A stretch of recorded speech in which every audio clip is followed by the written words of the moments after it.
Electronic ಮತ್ತು social ಮೀಡಿಯಾದಲ್ಲಿ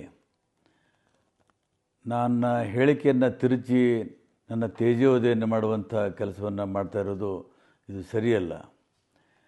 ನಾನು ಇವತ್ತು ಕೆ ಆರ್ ಪೇಟೆಯಲ್ಲಿ ಯಾರೋ ನನ್ನ ಆತ್ಮೀಯ ಸ್ನೇಹಿತರಿಗೆ ಮಾತನಾಡುವಾಗ ಸಿದ್ದರಾಮಯ್ಯನವ್ರ ವಿಷಯ ಪ್ರಸ್ತಾಪ ಆದಾಗ ನಾನು ಕೆಲವು ಅವ್ರ ಬಗ್ಗೆ ಮಾತಾಡಿದ್ದೇನೆ. ಅವರು ಲಕ್ಕಿ ಲಾಟ್ರಿ ಇತ್ತು, ಸಿ ಎಮ್ ಆದರು ಅಂತ ಹೇಳಿದೆ. ನಾನು ಸೋನಿಯಾ ಗಾಂಧಿಯನ್ನು ಭೇಟಿ ಮಾಡಿಸಿದ್ದೇನೆ ಅಂತ ಹೇಳಿರೋದು ಸಂಪೂರ್ಣ ತಪ್ಪು. ಸೋನಿಯಾ ಗಾಂಧಿಗೆ ಭೇಟಿ ಮಾಡುವಾಗ ನನ್ನ ಜೊತೆಗೆ ಹೋಗಿದ್ದೆ. ಅವರು ಸೋನಿಯಾ ಗಾಂಧಿಗೆ ಭೇಟಿ ಈ ಸಲ ಬೇಡ ಅಂತ ಹೇಳ್ತಾಯಿದ್ರು. ನಾನೇ ಒತ್ತಾಯ ಮಾಡಿ ಸೋನಿಯಾ ಗಾಂಧಿನ ಭೇಟಿ ಮಾಡಿಸೋಕ್ಕೆ ಹೇಳಿದಾಗ ಹೋದರು. ಅವರೊಬ್ಬ ಮಾಸ್ ಲೀಡರು, ಅವ್ರಿಗೆ ಮುಖ್ಯಮಂತ್ರಿ ಮಾಡುವಂಥ ಶಕ್ತಿ ನನಗಿಲ್ಲ.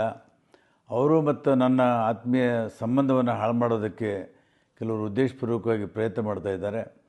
ಏನು 9 ಜನ ಶಾಸಕರು ನಾವು JDS ಬಿಟ್ಟು ಅವರ ನಾಯಕತ್ವದಲ್ಲಿ ಕಾಂಗ್ರೆಸ್ ಸೇರಿದ್ದೀವಿ.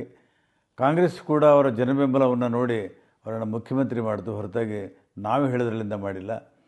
ಇದು ಸಿದ್ದರಾಮಯ್ಯನವರು ನಮ್ಮ ಸಂಬಂಧ ಹಾಳು ಮಾಡೋದಕ್ಕೆ ಕೆಲವರು ಮಾಡ್ತಾ ಇರೋದು ಸರಿಯಲ್ಲ ಅಂತ ನಾನು ಹೇಳ್ತಾ ಇದ್ದೀನಿ.